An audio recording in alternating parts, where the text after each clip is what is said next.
Nós faremos uma pausa apenas para este domingo, a meditação na carta aos Coríntios, como temos feito todos os domingos, nos últimos 3 domingos, se não me engano, 3 ou 4 domingos.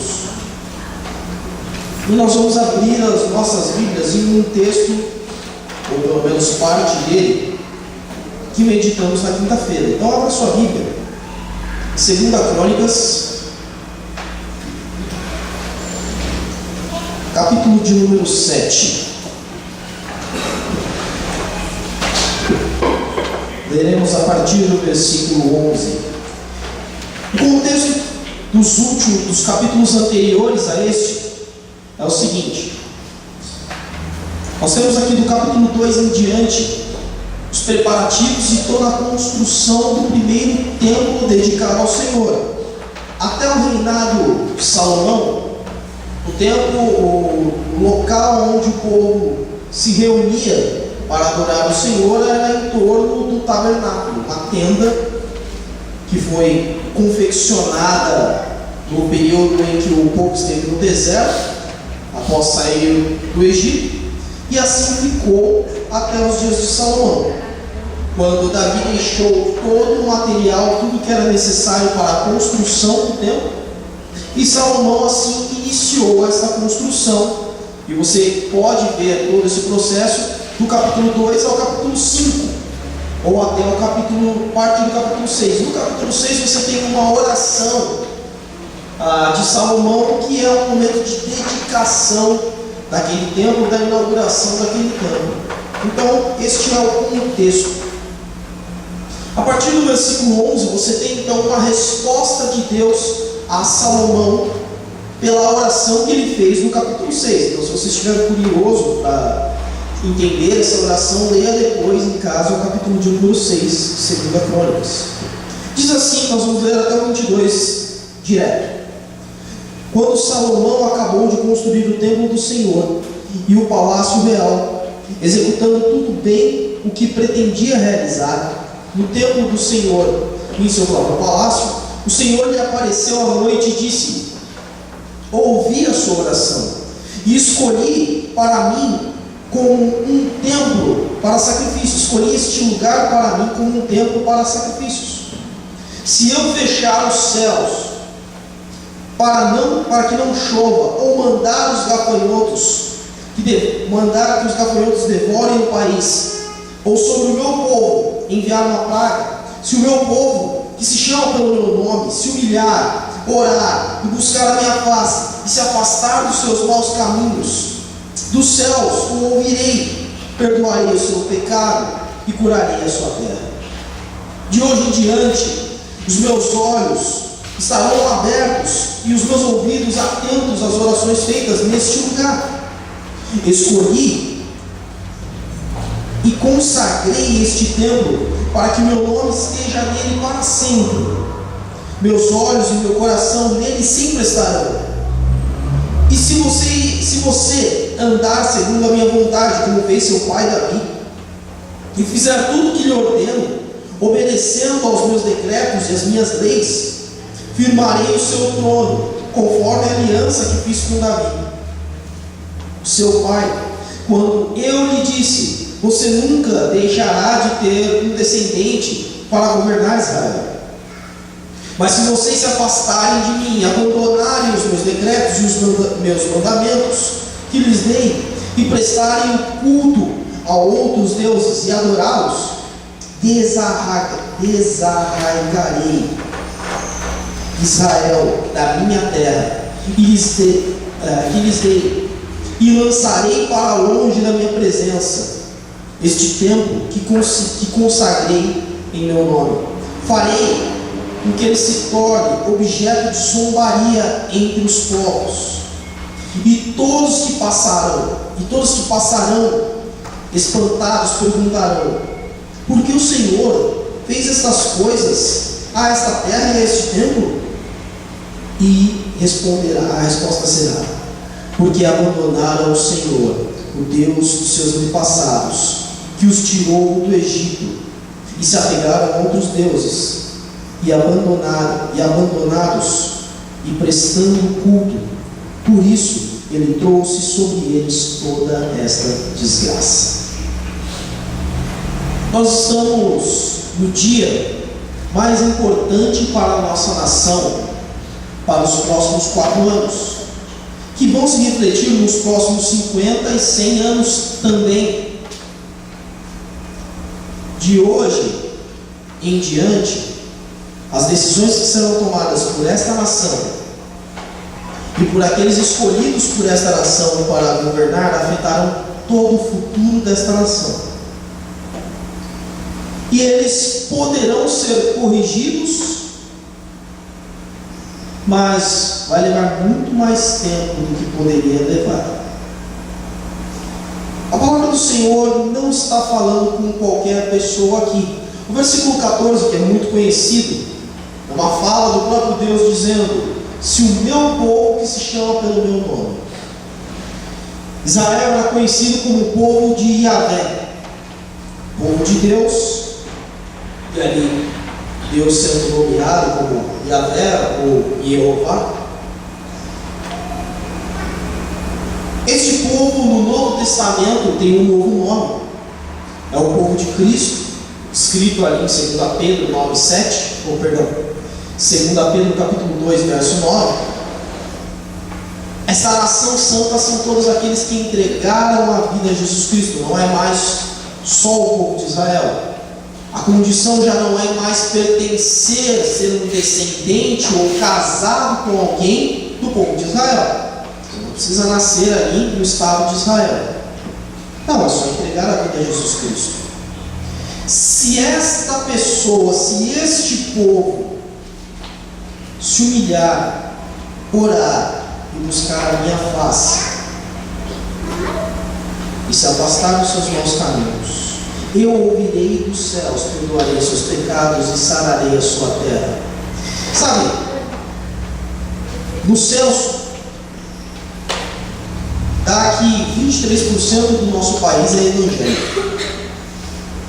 E se for pegar então como cristãos, a porcentagem é muito maior. Não cheguei a fazer um cálculo, mas com certeza vai ser mais do que 50%, já que toda a nossa origem, desde a descoberta do nosso país, há uma cristianização, seja ela católica ou protestante, ambos estavam nessa formação. O que prevaleceu foi o catolicismo, mas ambos descendem da mesma religião, que é o cristianismo. E tendo uma maioria cristã, ou que se diz cristã no nosso país, e que se diz cristã, então teoricamente deveria conhecer a Cristo, e se conheceria a Cristo, então conheceria a sua palavra, nosso país não deveria estar como está. Este povo que se diz ser chamado povo de Deus, e entenda uma coisa, nós falamos na quinta-feira, Deus não é brasileiro. Então esse ditado, ou até o filme que foi lançado há um bom tempo atrás, Deus não é brasileiro. Senão a gente ganhava a Copa todos os campeonatos. A cada 4 anos a gente era campeão.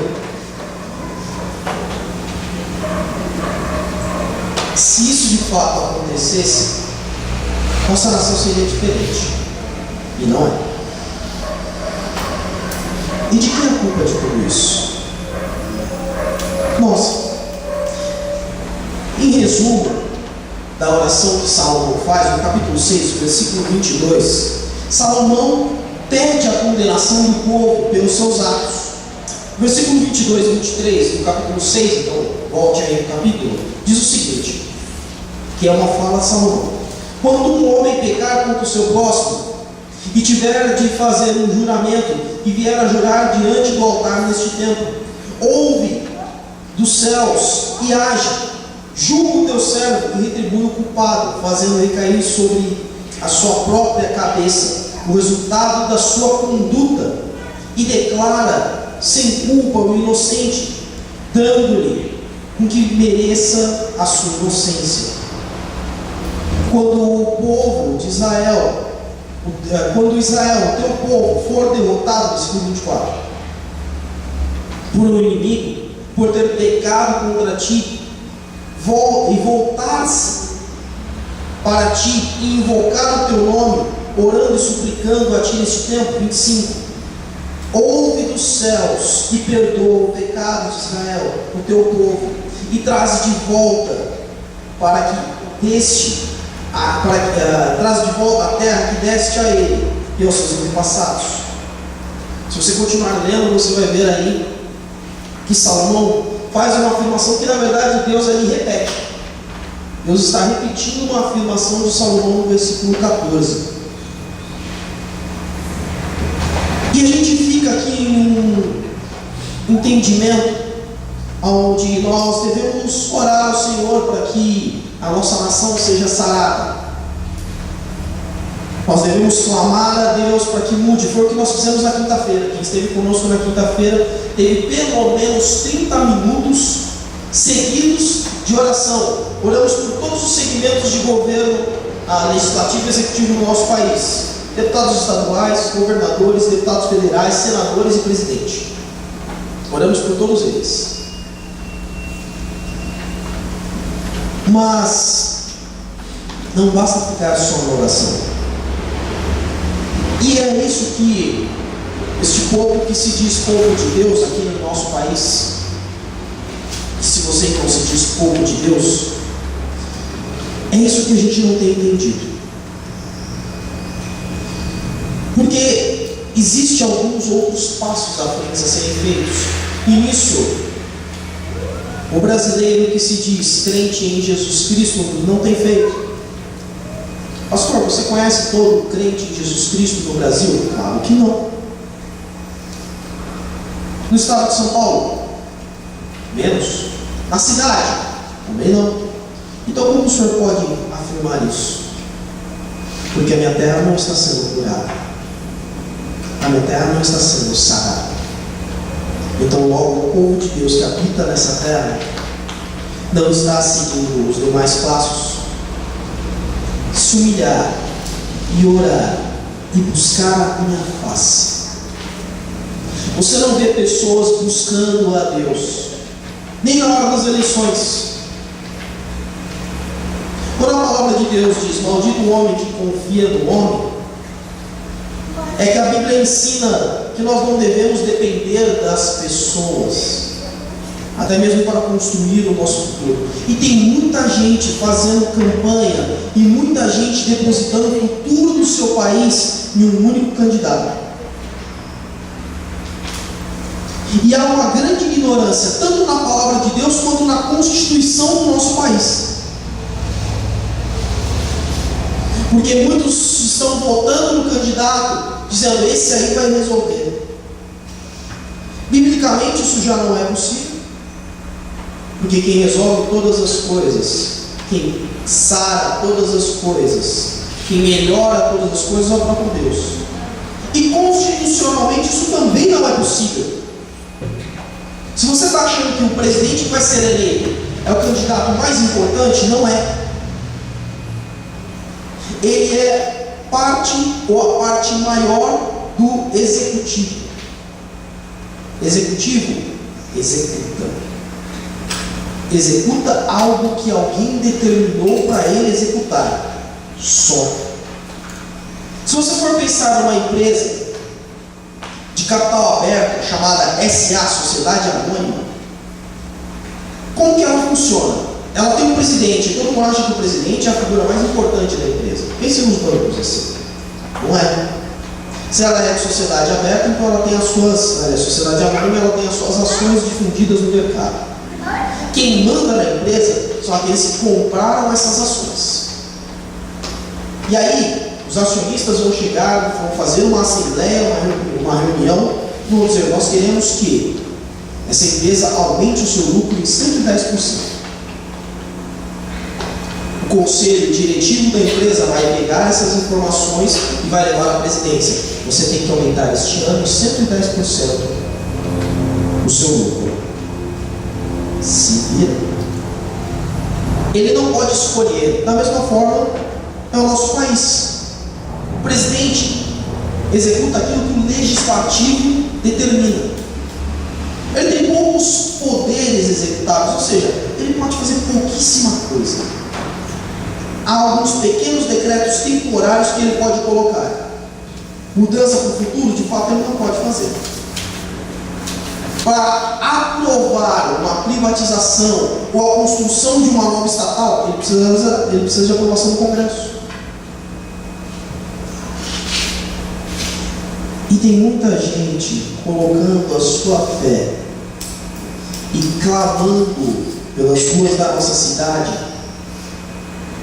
não o nome do Senhor. Eu não estou falando de pessoas que não são chamadas pelo povo de Deus, não, estou falando de filhos de Deus, que estão colocando a esperança do seu país na mão de homens e mulheres. E não serão essas pessoas que vão mudar esse país. Não será nem você. Se cada um fizer a sua parte. Não.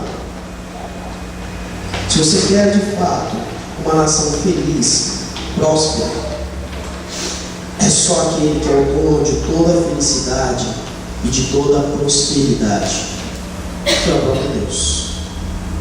As pessoas não podem dar o que não têm. Não confie no homem, querido. Quando o Senhor está dizendo aqui, é buscar a minha face, buscar a Deus. Então, como você escolheu o seu candidato? Ou você não escolheu? Das duas formas. O correto é você colocar nas mãos do Senhor a quem escolher ou não escolher. Porque também o Senhor pode dizer, não vote em ninguém. Ah, pastor, então estou certo, não vou votar em ninguém. Mas foi o Senhor que te falou isso? Ou você deu uma de preguiçoso?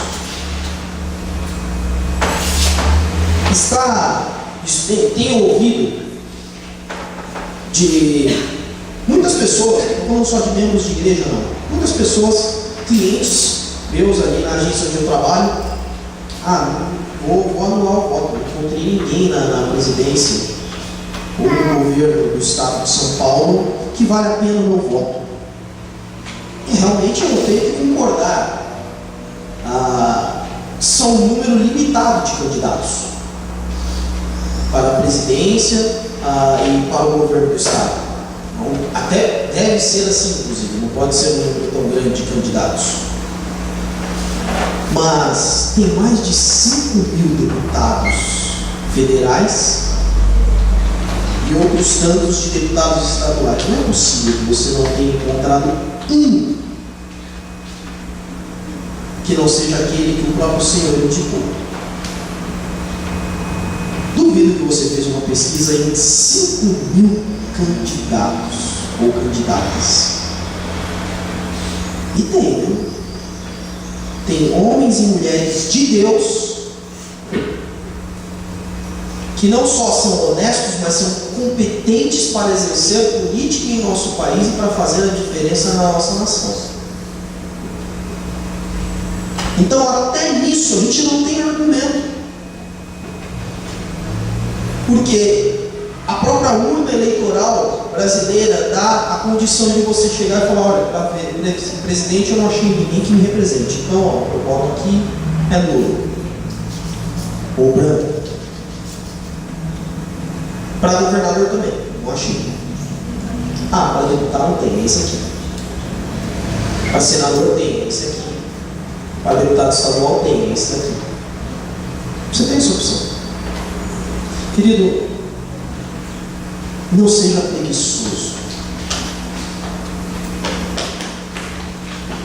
Deus nos coloca para trabalhar. Ele diz, se buscar a minha face. Ninguém me busca a sua face do Senhor. Ninguém busca o Senhor sentado, inerte, olhando para fora. Não, você busca o Senhor na sua palavra, pesquisando, orando, da mesma forma que a gente busca os nossos candidatos.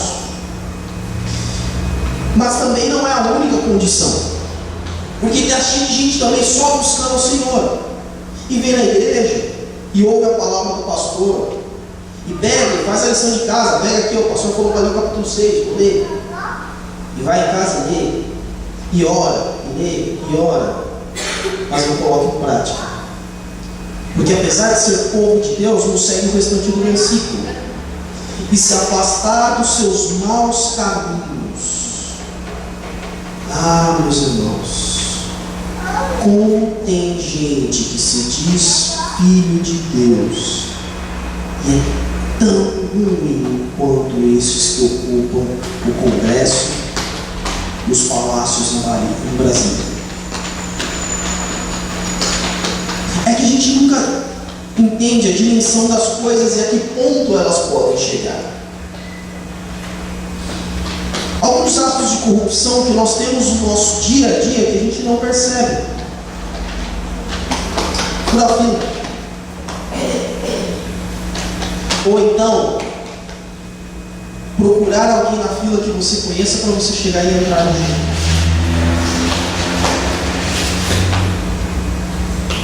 Não respeitar vagas sinalizadas.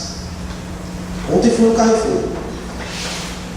Tinha uns 4 ou 5 carros parados em vaga de cadeirante. Você olha no carro, não tem aquele adesivinho.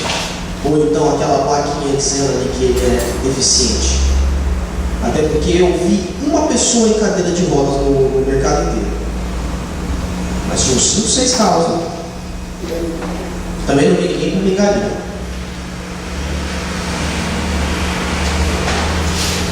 Adquirindo um privilégio que não lhe pertence, como parar em uma vaga que não é para você. Acelerar uma via além da velocidade permitida para se obter uma vantagem de se chegar mais rápido apenas por diversão. É infringir uma lei de trânsito, é infringir a lei. Perder a carta de motorista pela pontuação e não fazer todo o processo, um processo bem trabalhoso de exame, de novo exame, de nova prova, mas com 1.000, 2.000, 3.000 reais, 5.000 reais, conseguir uma nova carteira. Peraí, se o Detran está dizendo que para você conseguir uma nova carteira, você precisa fazer uma nova prova, alguns têm que fazer a prova prática, inclusive, como que você conseguiu isso sem fazer nada? Não foi de maneira honesta.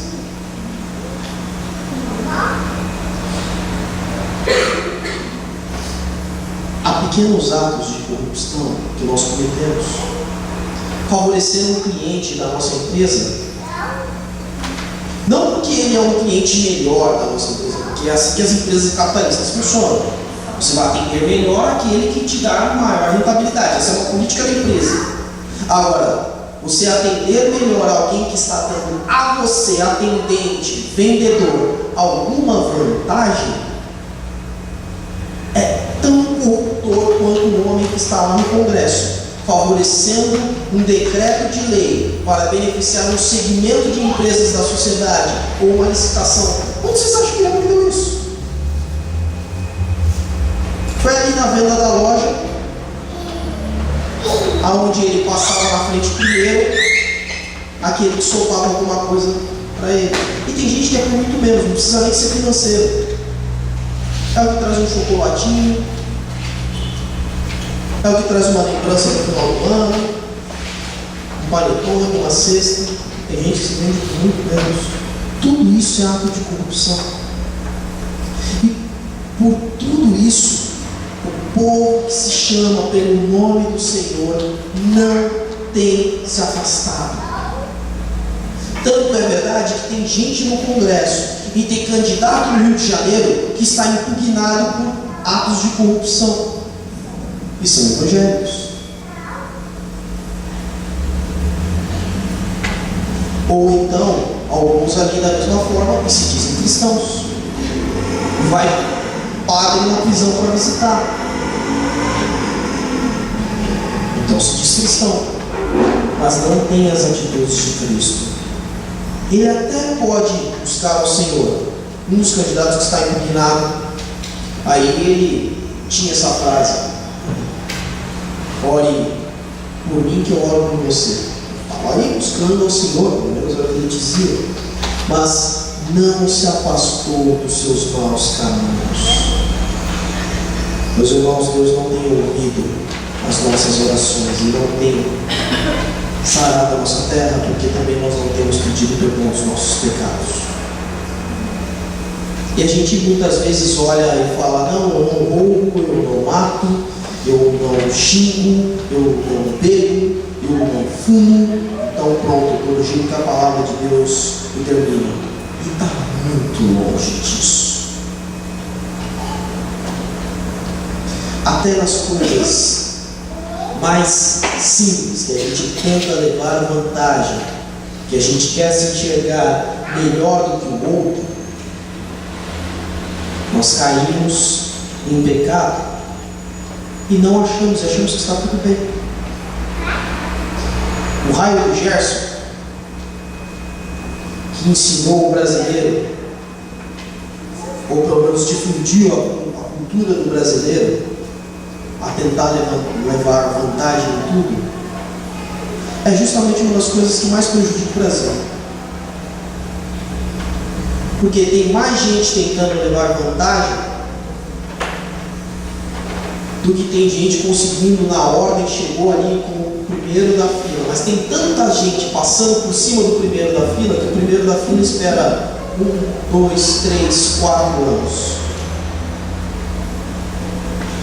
E muitas vezes esse que passa é o evangélico que votou no candidato evangélico e votou nesse candidato evangélico, porque esse candidato evangélico iria favorecê-lo. Isso aconteceu recentemente no Rio de Janeiro. E vocês acham que isso não acontece no Brasil? O que a gente também não enxerga é que muitas vezes é a sua mãe que está ali aguardando na fila do SUS e ela não é evangélica, e você é evangélico e passou na frente dela mesmo, ou algum irmão da sua igreja passou na frente dela pelo fato dele ser evangélico, ou ele ter a religião, ou ele ter um parentesco, ou ele é amigo de não sei quem, e assim por diante. A gente faz isso nas empresas e nem percebe. Sou chefe de serviço e eu tenho ali um funcionário competente que eu não gosto, que eu não me dou bem com ele, não é uma pessoa agradável, mas é extremamente competente, e tem um amigo meu que antes de eu me tornar chefe de serviço era meu colega ali, sempre tomamos café juntos e tudo mais. E na hora da promoção eu posso recomendar um ou outro. Se eu estiver recomendando aquele que é menos qualificado porque o outro é meu amigo, é corrupção.